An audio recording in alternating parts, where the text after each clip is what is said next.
अन्येषां चैव देवानां शक्रादीनां शरीरतः निर्गतं सुमहत्तेजस्तच्चैक्यं समगच्छत। अन्येषां चैव देवानां शक्रादीनां शरीरतः निर्गतं सुमहत्तेजस्तच्चैक्यं समगच्छत।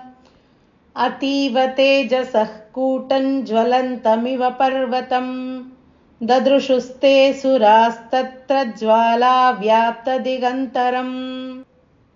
अतीव तेजसः कूटं ज्वलन्तमिव पर्वतं ददृशुस्ते सुरास्तत्र ज्वालाव्याप्तदिगन्तरम्। अतुलः तत्र तत्तेजः सर्वदेवशरीरजम् एकस्थं तदभून्नारी व्याप्तलोकत्रयं त्विषा। अतुलं तत्र तत्तेजः सर्वदेवशरीरजम् एकस्थं तदभून्नारी व्याप्तलोकत्रयं त्विषा। यदभूच्छाम्भवं तेजस्तेनाजायत तन्मुखं यां येन चाभवन् केशा बाहवो विष्णुतेजसा। यदभूचाम्भवन् तेजस्तेनाजायत तन्मुखं यां येन चाभवन् केशा बाहवो विष्णुतेजसा। सौम्येन स्तनयोर्युग्मं मध्यं चैन्द्रेण चाभवत् वारुणेन च जङ्घोरु नितम्बस्तेजसा भुवः। सौम्येन स्तनयोर्युग्मं मध्यं चैन्द्रेण चाभवत् वारुणेन च जङ्घोरो नितम्बस्तेजसा भुवः। ब्रह्मणस्तेजसा पादौ तदङ्गुल्योऽर्कतेजसा वसूनां च कराङ्गुल्यः कौबेरेण च नासिका। ब्रह्मणस्तेजसा पादौ तदङ्गुल्योऽर्कतेजसा वसूनां च कराङ्गुल्यः कौबेरेण च नासिका।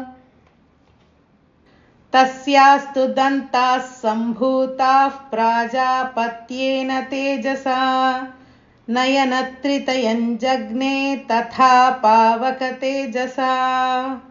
तस्यास्तु दन्ताः सम्भूताः प्राजापत्येन तेजसा नयनत्रितयं जघ्ने तथा पावकतेजसा। भ्रुवौ च सन्ध्ययोस्तेजश्रवणावनिलस्य च अन्येषां चैव देवानां सम्भवस्तेजसां शिवा। भ्रुवौ च सन्ध्ययोस्तेजश्रवणावनिलस्य च अन्येषां चैव देवानां सम्भवस्तेजसां शिवा। ततः समस्तदेवानां तेजो राशिसमुद्भवां तां विलोक्य मुदं प्रापुरमरा महिषार्दिताः। ततः समस्तदेवानां तेजो राशिसमुद्भवां तां विलोक्य मुदं प्रापुरमरा महिषार्दिताः। ततो देवा ददुस्तस्यै स्वानि स्वान्यायुधानि च शूलं शूलाद्विनिष्कृष्य ददौ तस्यै पिनाकधृक् चक्रं च दत्तवान् कृष्णः समुत्पाट्य स्वचक्रतः। ततो देवा ददुस्तस्यै स्वानि स्वान्यायुधानि च शूलं शूलाद्विनिष्कृष्य ददौ तस्यै पिनाकदृक् चक्रं च दत्तवान् कृष्णः समुत्पाट्य स्वचक्रतः।